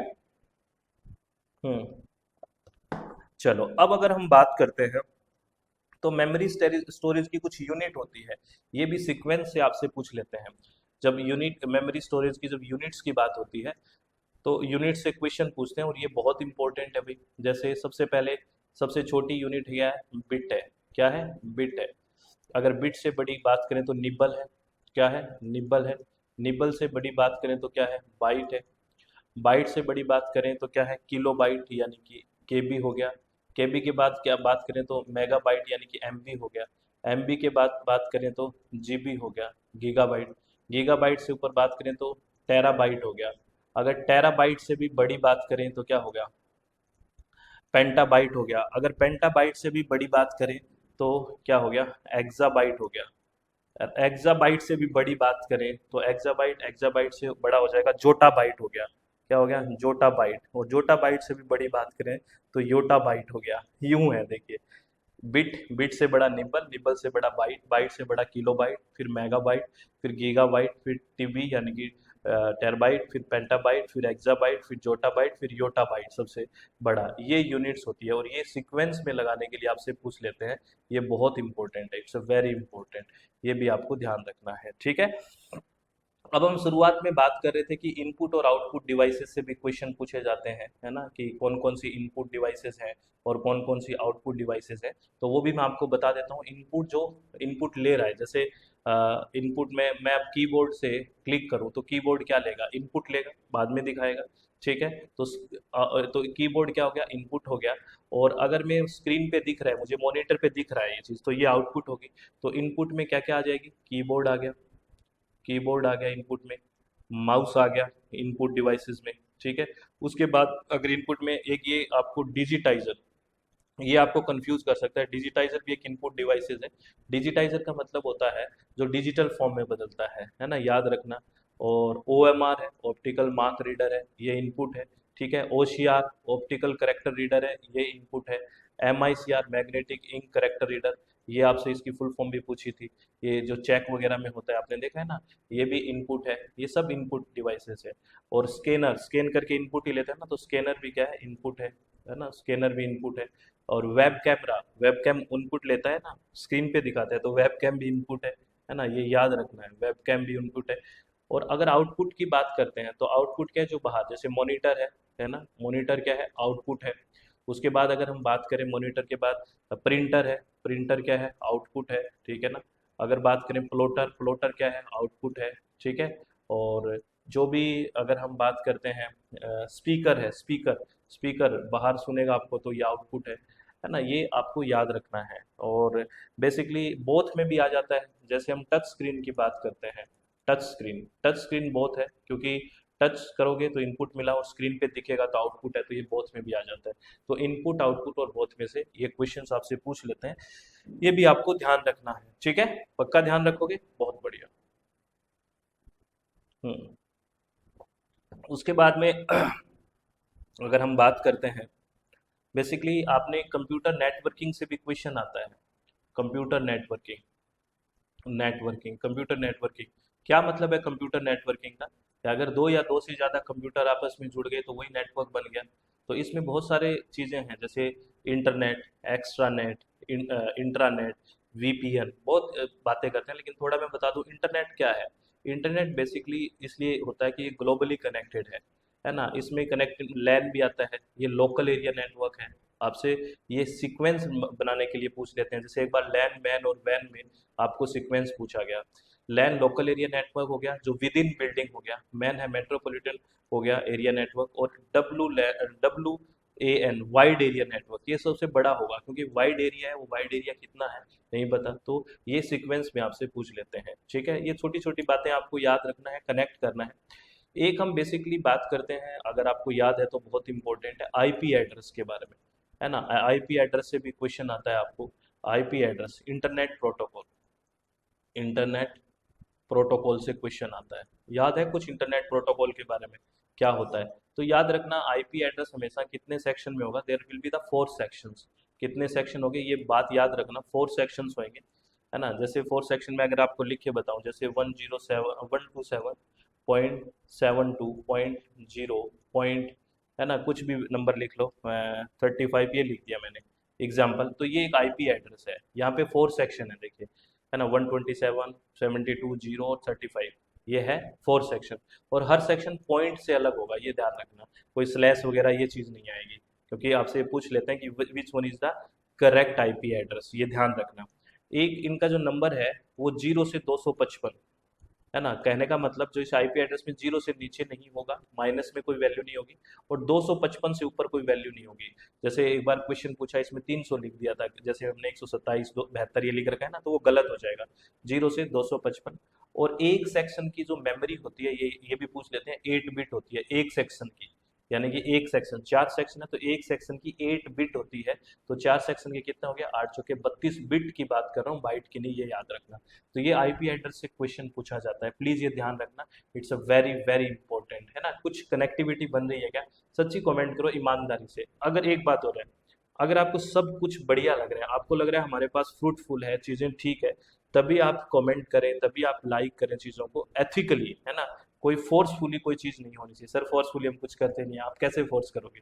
बात ये भी ठीक है, लेकिन एथिकली हमें सब चीजों को करना है, ठीक है। अब एक टॉपिक आपको अगर याद है तो हम पढ़ते हैं सर्च इंजन और वेब ब्राउजर के बारे में। क्या पढ़ते हैं? सर्च इंजन के बारे में बात करते हैं, और एक करते हैं वेब ब्राउजर के बारे में, है ना, वेब ब्राउजर। तो सर्च इंजन क्या होता है? जो जो हमें फाइंड आउट करते चीजें, जैसे आपने कहा कि Mukesh Goyal UGC net paper one, ठीक है, ये सर्च किया, तो उसने बहुत सारे चीजें सर्च करके दे दी, लेकिन जो प्रॉपर एड्रेस तक आपको लेके जाएगा वो वेब ब्राउजर लेके जाएगा। तो सर्च इंजन में क्या है? जैसे गूगल है, सर्च इंजन है। गूगल क्या है? सर्च इंजन है। बट गूगल क्रोम क्या है? अगर गूगल क्रोम की बात करें तो वेब ब्राउजर है। तो ये आपको याद रखना है। जैसे याहू क्या है? सर्च इंजन है, ठीक है ना। तो ये सब चीज़ें आपको याद है ना। इंटरनेट एक्सप्लोरर जो अभी बंद हुआ, वो कब बंद हुआ ये डेट भी पूछा, वो वेब ब्राउजर है। तो सर्च इंजन और वेब ब्राउजर के कुछ एग्जांपल्स और आप लिख के बताओ मुझे कमेंट्स में कि सर ये सर्च इंजन है और ये वेब ब्राउजर है। आप लोगों से रिक्वेस्ट है, ये कुछ देखो बहुत छोटा सा होमवर्क दे रहा हूँ, और थोड़ा इंटरेक्शन के लिए देना चाहिए, टू वे कम्युनिकेशन होता रहे। तो आप बताना सर ये गूगल, ये सर्च इंजन है और ये वेब ब्राउजर है। पक्का बताओगे? एक एक मैंने बताया, बाकी आपको बताना है, ठीक है। एक आपको अगर पता है तो यूआरएल से भी क्वेश्चन आता है। यूआरएल है ना, ये क्या है? यूनिफॉर्म, इसकी फुल फॉर्म भी पूछ लिया आपसे, uniform resource locator. Uniform resource locator, कि आपका रिसोर्स कहाँ लोकेट करता है, यूनिफॉर्म रिसोर्स लोकेटर। जैसे एग्जांपल आप ऐसे अपनी वेबसाइट का ले लो। अपनी वेबसाइट है www.swmg.in, ठीक है ना। तो ये पूरा का पूरा जो है ना, ये www.swmg.in, ये पूरा यूआरएल है ना। ये पूरा क्या है? यूआरएल है, यूनिफॉर्म रिसोर्स लोकेटर है। और इससे पहले आपको पता है हम एक चीज और लगाते हैं, HTTPS, ठीक है ना। मैं पूरा और लिख देता हूँ, सॉरी, वो HTTPS, ये होगा www.swmg.in, ये पूरा बन गया यूआरएल। HTTPS तो निकालना है क्योंकि ये प्रोटोकॉल होता है, तो इसको पूरा आप क्या मानोगे, ये हमारे पास एक पूरा यूआरएल है, ठीक है, ये पूरा यूआरएल है। तो यहाँ पे जो शुरू में अपने पास लिखा हुआ है वो क्या है? वो बेसिकली हमारा है प्रोटोकॉल, है hyper text transfer protocol, hyper text transfer protocol. और आपसे पूछ लिया एस किस लिए लगा है, तो एस फॉर सिक्योर, सिक्योरिटी के लिए लगा है। क्योंकि जब सर्वर से क्लाइंट पे डेटा जाते हैं तो हैकर्स ना उसको चुरा ले, तो वो सिक्योरिटी के लिए यहाँ एस है। www.वर्ल्ड वाइड वेब की बात करते हैं, और ये क्या है? SWMG, ये डोमेन का नेम है। क्या है? डोमेन नेम है ये, ठीक है, किस डोमेन पे है। और ये क्या है? सब डोमेन है। क्या है? सब डोमेन है। सब डोमेन ये अलग अलग से पूछ लेते हैं आपको। और ये डॉट इन क्या है? TLD, टॉप लेवल डोमेन है ना। जैसे .com भी होता है, आपको याद है, एजुकेशन के लिए .edu होता है ना, .mil भी होता है, बहुत सारे हम डॉट्स यूज करते हैं। ये लास्ट में जो होता है वो TLD होता है, टॉप लेवल डोमेन होता है। तो आपसे अलग अलग पूछ लेते हैं कि क्या डोमेन नेम है, क्या आप सब डोमेन नेम है। जैसे एक बार HTTPS में एस की फुल फॉर्म पूछ ली, है ना, और TLD क्या होता है, ये आपको ध्यान रखना है, ठीक है। और एक आपसे बहुत इंपॉर्टेंट क्वेश्चन और आता है, दैट इज मालिशियस या मालवेयर के बारे में, है ना। क्या क्वेश्चन पूछते हैं? मालवेयर या मालिशियस के बारे में। मालवेयर, मालवेयर या फिर मालिशियस सॉफ्टवेयर, है ना। ऐसे सारे के सारे कोडिंग जो होती है, सॉफ्टवेयर जो होते हैं, है ना, जो सॉफ्टवेयर हमारे सिस्टम को हार्म पहुंचाते हैं, उनको सबको अम्ब्रेला टर्म है, एक ब्रॉड टर्म है। जैसे इसमें क्या क्या हो गया? वायरस हो गया, ठीक है, ये सारा मालिशियस या मालवेयर है ना। वॉर्म्स हो गए, यानी कि जो कीड़े, ठीक है। स्पाईवेयर हो गया, ट्रोजन हॉर्स हो गए, जो छिप के आते हैं, इसकी कहानी भी आपको पता होगी, है ना। तो ये सारे क्या है? मालिशियस सॉफ्टवेयर या मालवेयर है। तो इसके लिए एक टर्म यूज करते हैं ना ये सब के लिए, कि मालिशियस या मालवेयर सॉफ्टवेयर है। ये आप प्लीज, ये सारी चीजें जो मैं आपको बता रहा हूँ, क्या आप चीजें रिवाइज कर पा रहे हो? सच्ची सच्ची बताओ, आपके लिए बेनिफिशियल लग रहा है? अगर ये बेनिफिशियल लग रहा है ना, तो हम सारी चीजें करते रहेंगे। बस आपका सपोर्ट भी बहुत होना जरूरी है, ठीक है। तो ये हमने आईसीटी की, देखो वैसे तो मैं आपको फिर बता रहा हूँ, आईसीटी की बहुत सारी और भी बातें होती है, जैसे इंटरनेट के लिए कौन कौन से हार्डवेयर की यूज होते हैं, स्विच की बात, और ये बहुत सारी बात करते हैं, हब की बात करते हैं, फिर है ना ओएसआई मॉडल की भी बात करते हैं। लेकिन अब अकॉर्डिंग टू टाइम और अब रिवीजन के लिए जो बात कर रहे हैं इसके लिए बहुत है, इतना मैं इसमें करवा रहा हूँ। अब मैं एक नेक्स्ट यूनिट लेके चलता हूँ, और वो नेक्स्ट यूनिट हमारी कौन सी रहेगी, बिल्कुल शांति से, that will be the people development and environment, ठीक है ना। कौन सी होगी, people development and environment, people development and environment, यानी कि जैसे जैसे हम लोग हैं वो विकास कर रहे हैं, लोग, विकास और पर्यावरण, ये सारी बातें हमें करनी है। तो आपको इस यूनिट में क्या है, जैसे जैसे हम लोग डेवलप कर रहे हैं, जैसे मैं कहूँ मैंने हाईवे बनाया, थर्मल पावर प्लांट बना दिया, ये डेवलपमेंट तो है, लेकिन उस पे इन्वायरमेंट पे क्या इम्पैक्ट आ रहा है वो हमें पढ़ना है।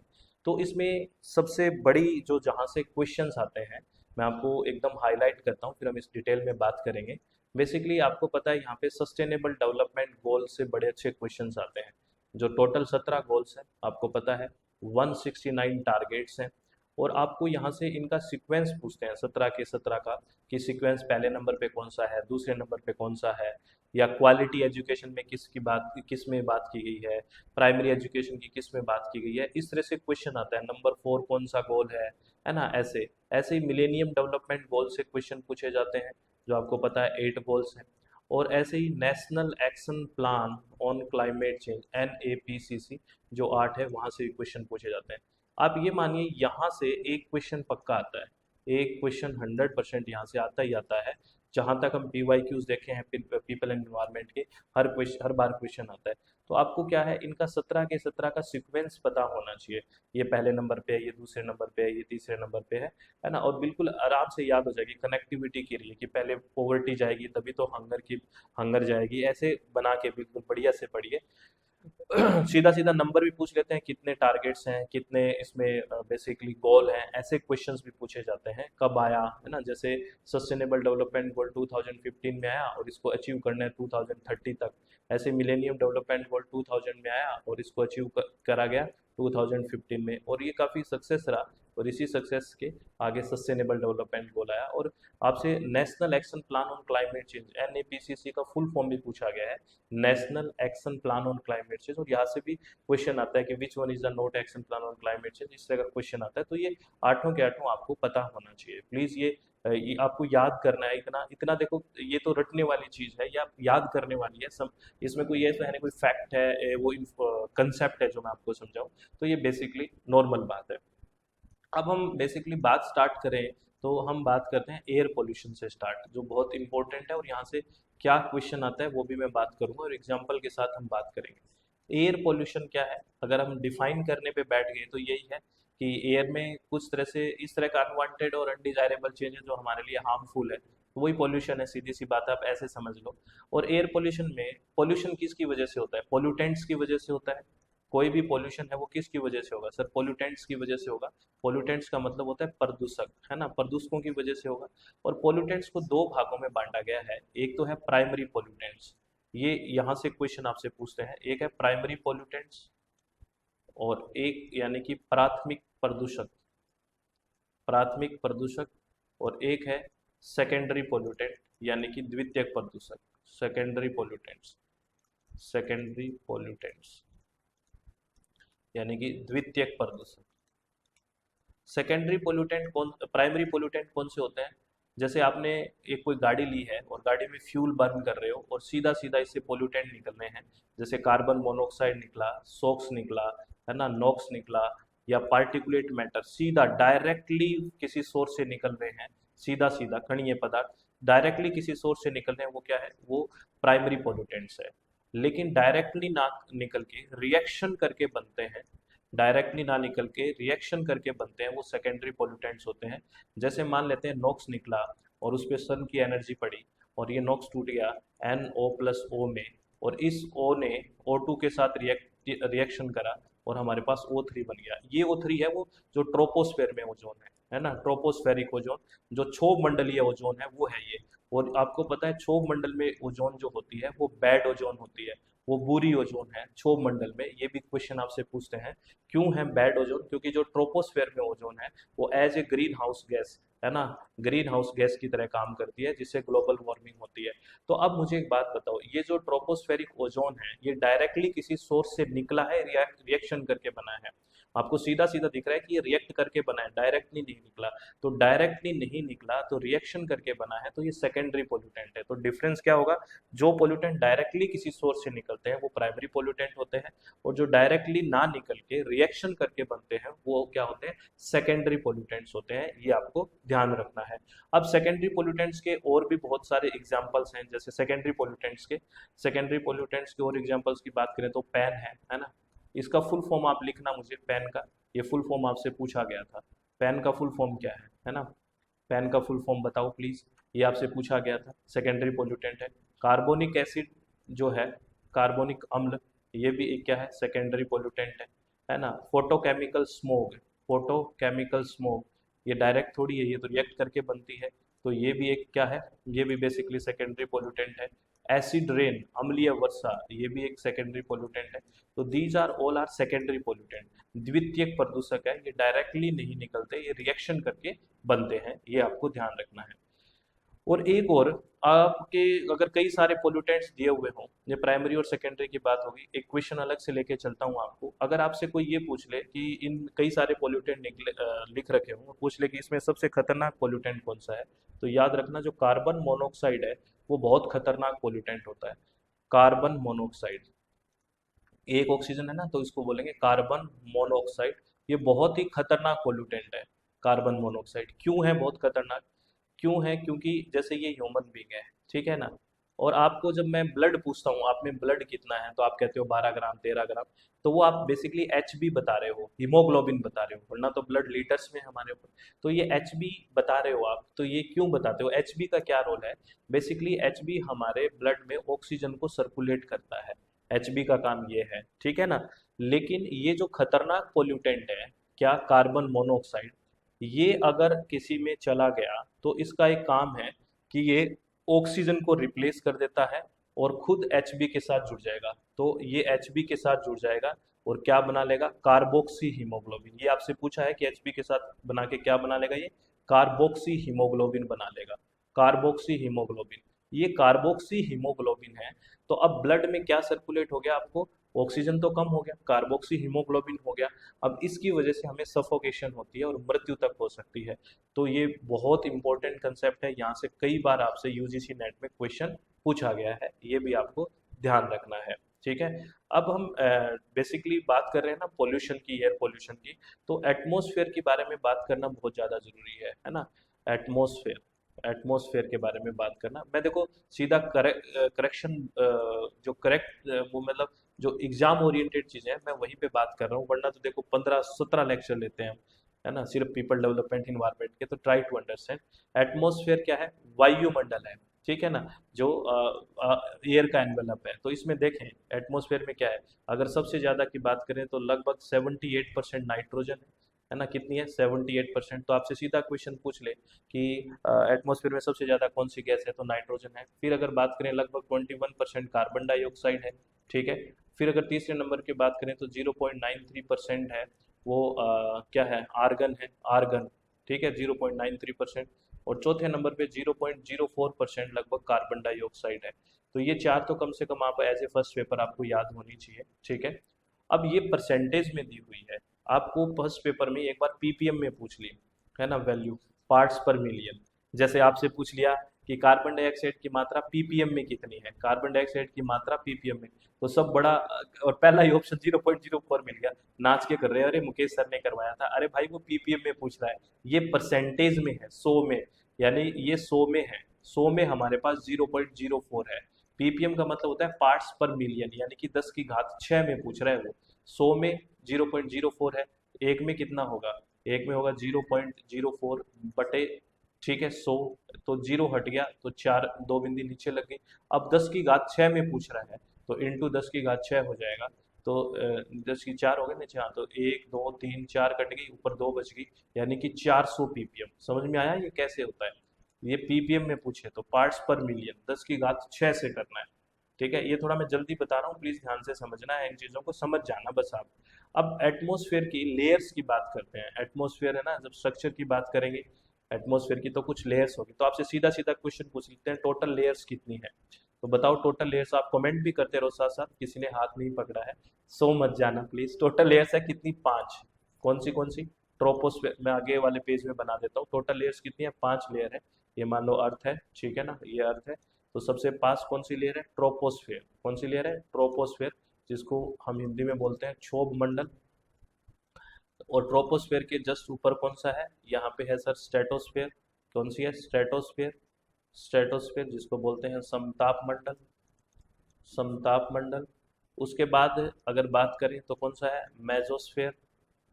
मेजोस्फेयर जिसको बोलते हैं मध्य मंडल। और उसके बाद अगर करें तो वो कौन सा है?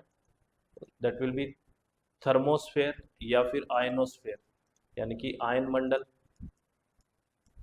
और सबसे लास्ट में जो बाहर बच गया वो कौन सा बच गया? That will be the exosphere, बहिर्मंडल। एक्सोस्फेयर। तो इसको सीक्वेंस बहिर्मंडल जो बाहर की तरफ है।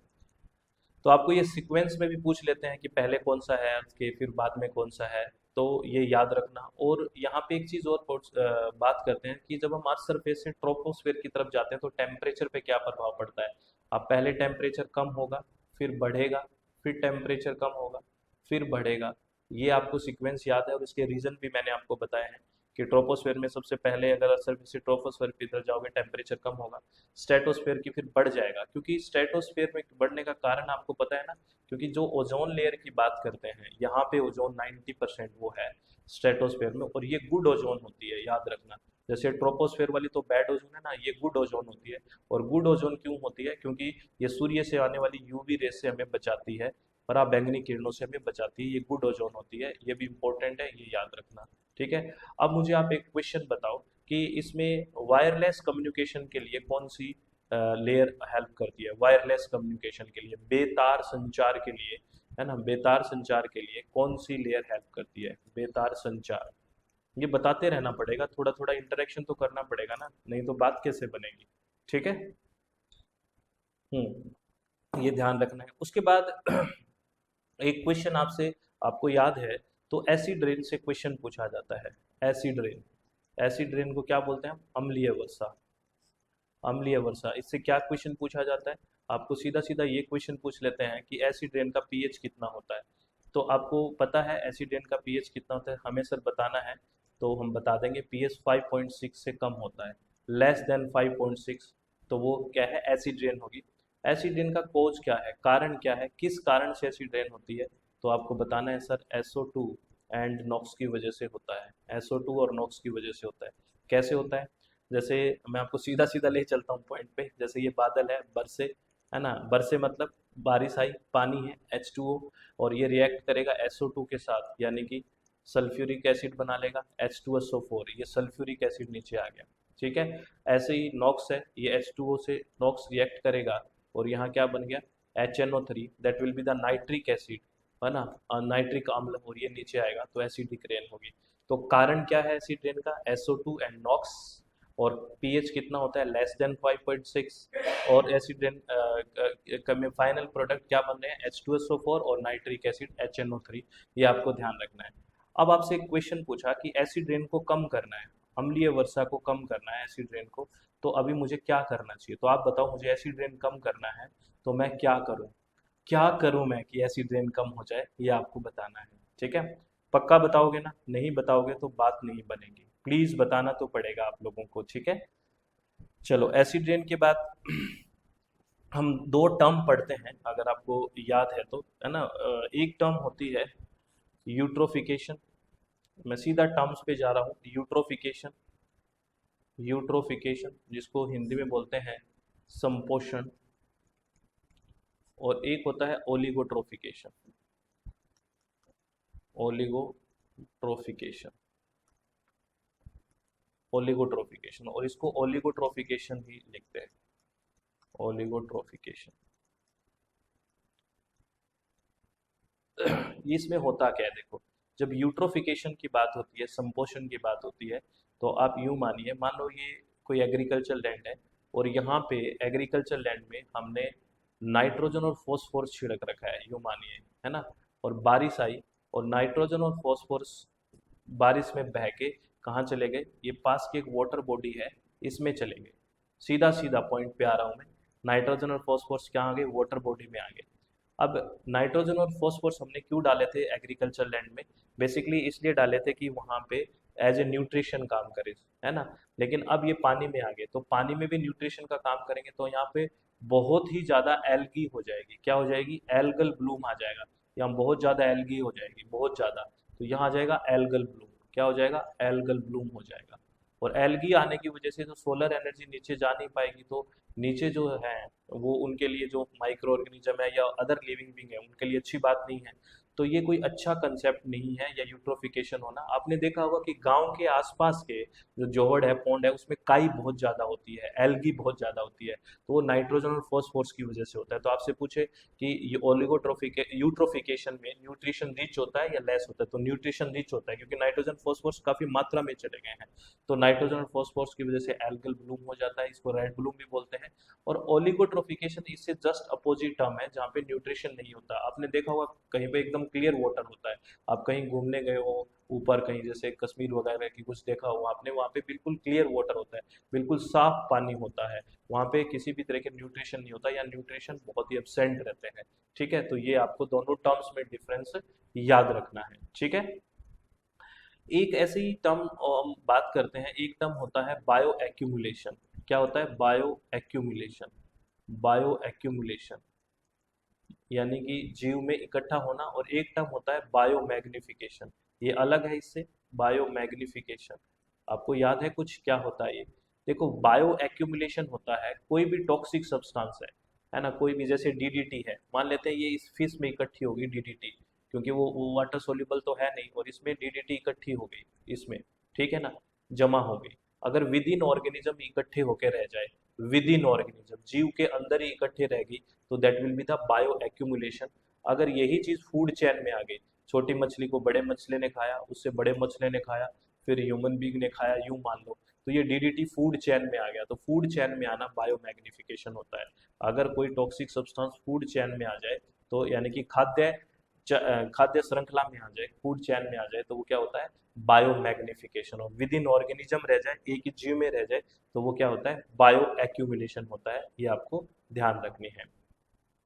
उसके बाद अगर हम बात करते हैं वाटर पोल्यूशन के बारे में, है ना, वाटर पोल्यूशन के बारे में, वाटर पोल्यूशन, वाटर पोल्यूशन यानी कि वही बात होगी कि ड्रिंकिंग वाटर का अगर है, उसके सॉरी, जो नॉर्मल वाटर है उसमें इस तरह के फिजिकल, केमिकल और बायोलॉजिकल चेंज है जो हमारे लिए हार्मफुल है, नेगेटिवली इफेक्ट करेंगे, तो जल है वो प्रदूषित हो चुका है।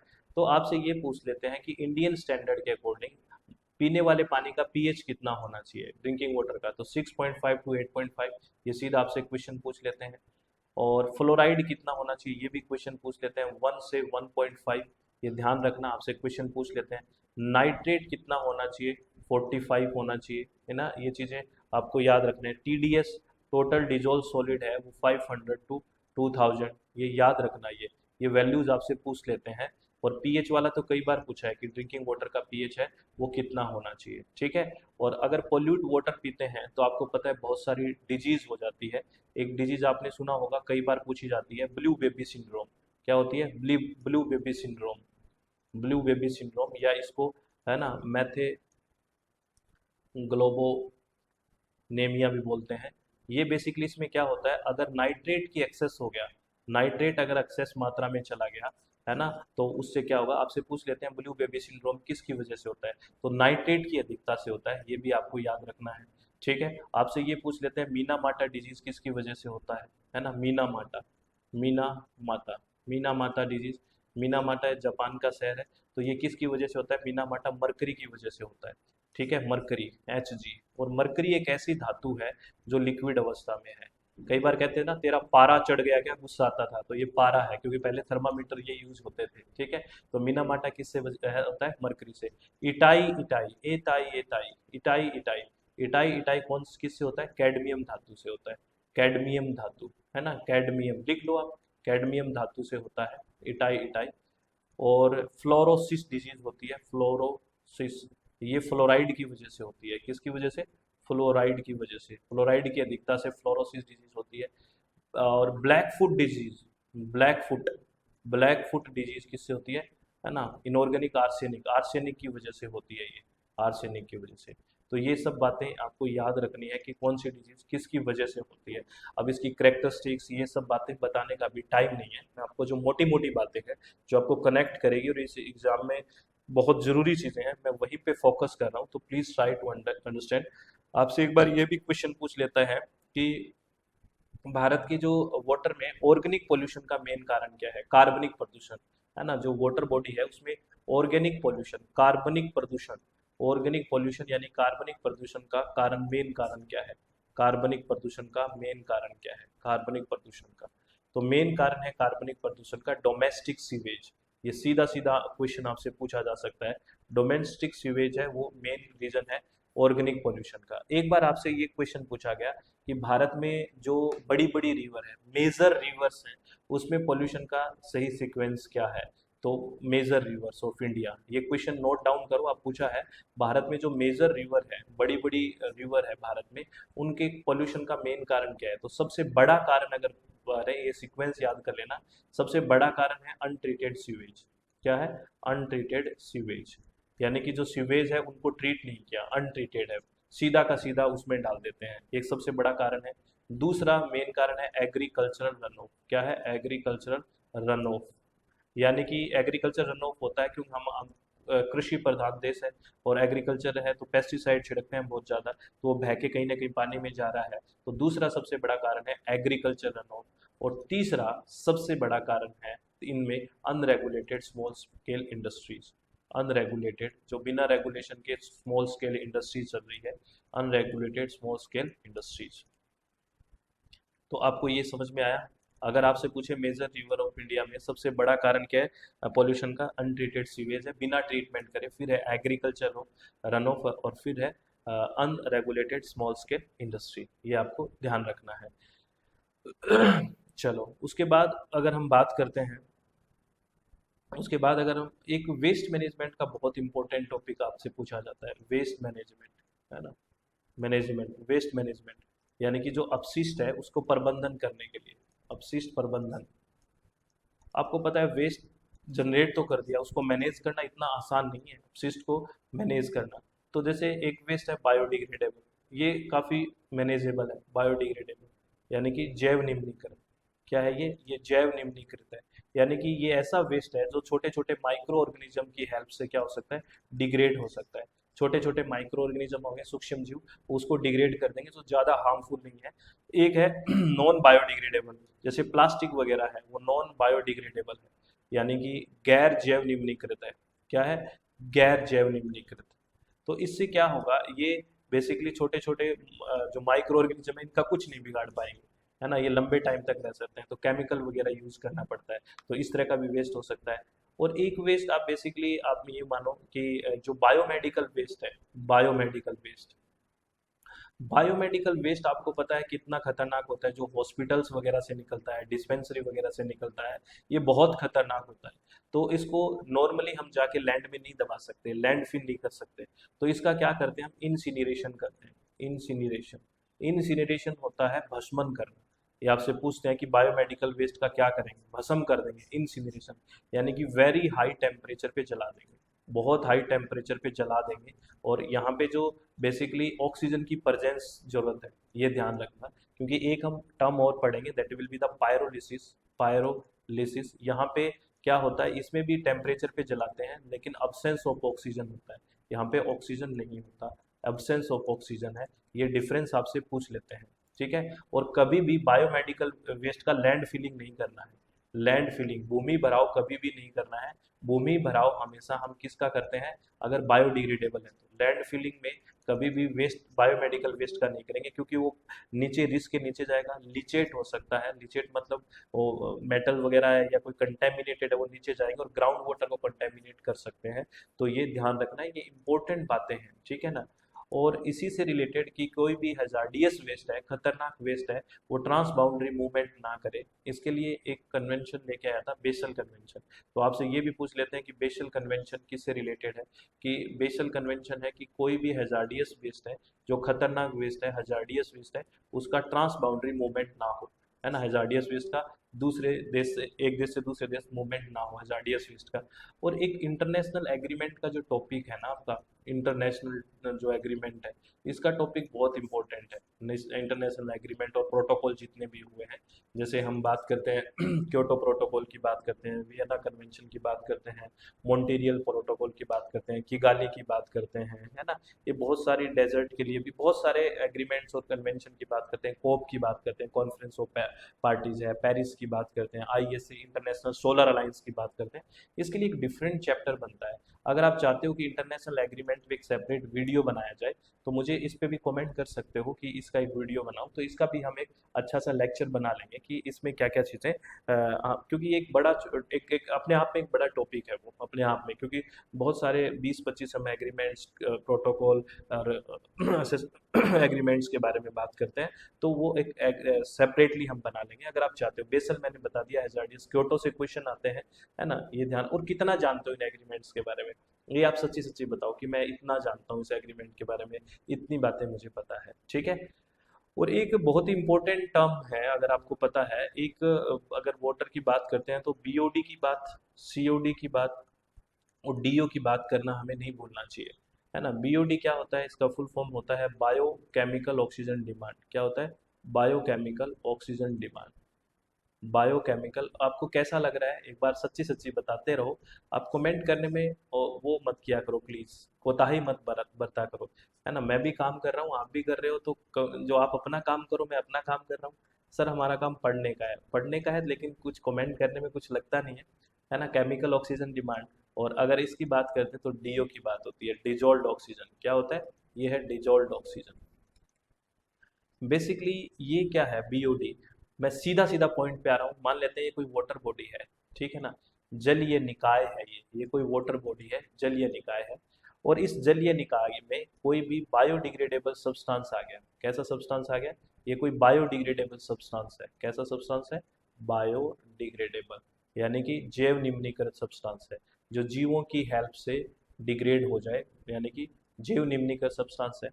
तो आपने देखा होगा कोई भी बायोडिग्रेडेबल सब्सटेंस है, कैसे कोई एनिमल चल मर गया मान लो, तो उस पर देखा आपने छोटे छोटे माइक्रो ऑर्गेनिजम्स आते हैं, उसको डिग्रेड करते हैं, तभी तो कहते हैं ना मिट्टी का मिट्टी में मिल गया।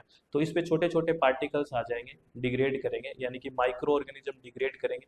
अब माइक्रो ऑर्गेनिज्म जब डिग्रेड करेंगे तो वो डिमांड भी करेंगे। जैसे हम ऑक्सीजन क्यों लेते हैं? खाना पचाने के लिए, तो ये भी तो डिग्रेड कर रहे हैं। तो ये डिमांड किसकी करेंगे? ऑक्सीजन की। तो अब बन गई यहाँ definition, the demand of oxygen by the microorganism to degrade the biodegradable substance is called BOD। क्या हुआ कि सूक्ष्म जीवों के द्वारा जैव निम्नीकृत पदार्थों को डिग्रेड या अपघटित करने के लिए मांग की गई ऑक्सीजन को ही बीओडी कहते हैं, ठीक है। अब आप मुझे बताओ, एक वाटर बॉडी है जिसका बीओडी, मैं आपको एक क्वेश्चन दे रहा हूँ, एक वाटर बॉडी है, वाटर बॉडी ए, और एक वाटर बॉडी है बी। अगर वाटर बॉडी ए का जो बीओडी है, वाटर बॉडी ए का बीओडी है 40, और वाटर बॉडी बी का बीओडी है 25, या 25 नहीं, मैं 5 ही बोल रहा हूँ। अगर और आपको कंफ्यूजन में दूर कर दूंगा, वाटर बॉडी ए है, इसका बीओडी है 40, और वाटर बॉडी बी है, इसका बीओडी है 5। तो मुझे बताओ इसमें ज़्यादा पोल्यूट कौन सी वाटर बॉडी है, ए या बी? ज़्यादा प्रदूषित कौन सी है, आप बताना, ठीक है। अब केमिकल ऑक्सीजन डिमांड में क्या डिफरेंस होगा? देखो यहाँ तो जो बीओडी है उसमें डिमांड ऑक्सीजन की कौन कर रहा है? माइक्रो ऑर्गेनिज्म कर रहे हैं, सूक्ष्म जीव। और यहाँ डिमांड कौन कर रहा है? केमिकल ऑक्सीजन की, केमिकल कर रहा है अपने ऑक्सीडेशन के लिए। तो केमिकल ऑक्सीजन डिमांड में क्या होता है, जैसे कुछ सब्सटेंस बायोडिग्रेडेबल सारे नहीं है वाटर बॉडी में, मान लो कुछ गैर जैव न्यूनीकृत भी है, नॉन बायोडिग्रेडेबल भी आ गए, तो उन सब को अपघटित करने के लिए ये जो सीओडी या केमिकल जो होते हैं, वो सब को क्या करते हैं? डिग्रेड कर देते हैं, बायोडिग्रेडेबल को भी, नॉन बायोडिग्रेडेबल को भी। तो ये डिमांड करते हैं ऑक्सीजन की, तो that is called the chemical oxygen demand. यानी कि यहाँ पे जो ऑक्सीजन की डिमांड कर रहा है वो कौन कर रहा है? केमिकल कर रहा है फॉर द ऑक्सीडेशन। तो क्या डेफिनेशन बन गई? Any inorganic plus organic substance को डिग्रेड करने के लिए जो ऑक्सीडेशन के लिए केमिकल डिमांड करता है ऑक्सीजन को, उसको बोलते हैं सीओडी। तो हमेशा या तो सीओडी ग्रेटर होगा, हमेशा बीओडी से, या कभी इक्वल हो सकता है। ये रिलेशन भी आपसे पूछा गया है।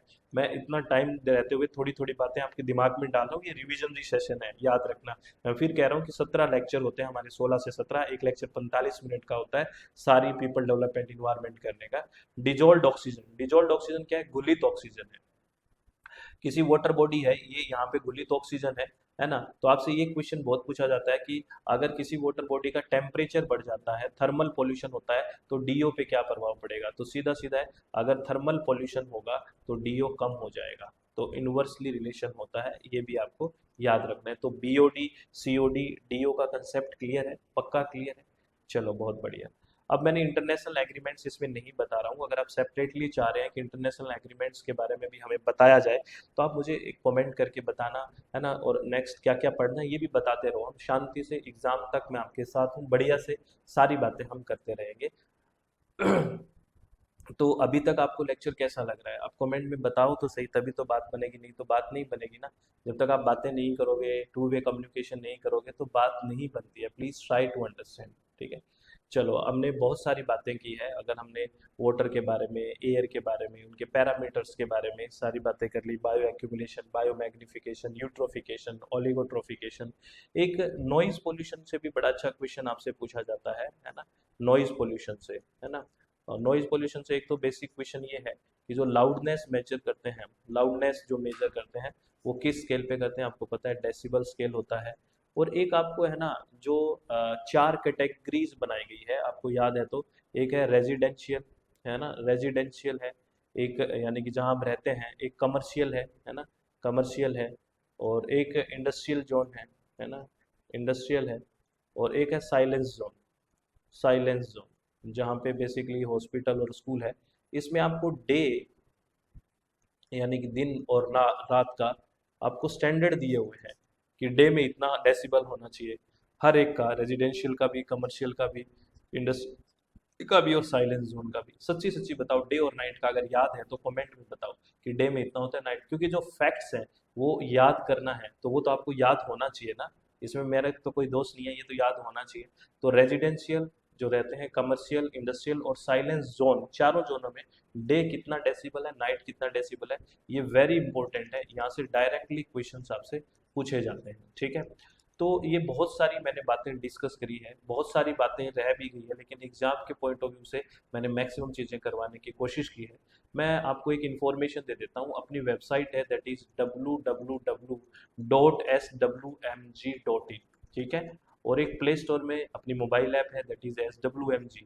और ये अपना एक नंबर है 94 674 065 67, है ना, 9467406567। यहाँ पे आप कॉन्टैक्ट करके या व्हाट्सएप करके जानकारी ले सकते हो। इस पे हम कंप्लीट पेपर 1 पढ़ते हैं, ठीक है ना। और paper 2 environmental science, EVS and education पढ़ते हैं। अगर आप विलिंग है तो नेक्स्ट सेशन के लिए हम जल्दी ओपन कर रहे हैं।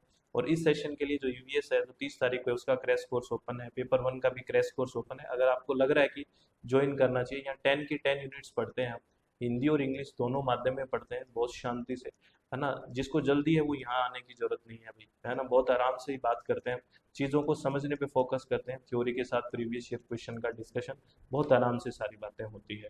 तो अगर, हाँ, ये हमने दूसरा सेशन किया है। पहले ही सेशन में हमने, आपको याद है, फर्स्ट सेशन में हमने टीचिंग एप्टीट्यूड किया था, कम्युनिकेशन किया था और रिसर्च एप्टीट्यूड किया था।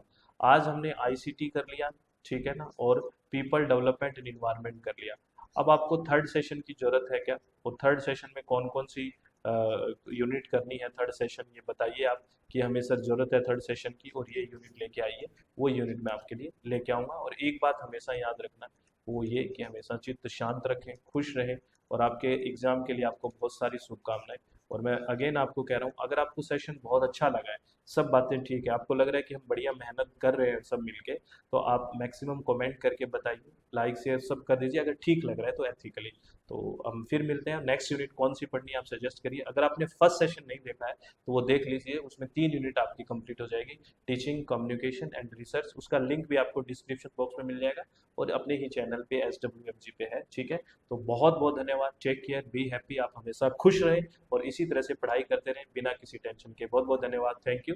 Thanks a lot friends. Take care, be happy.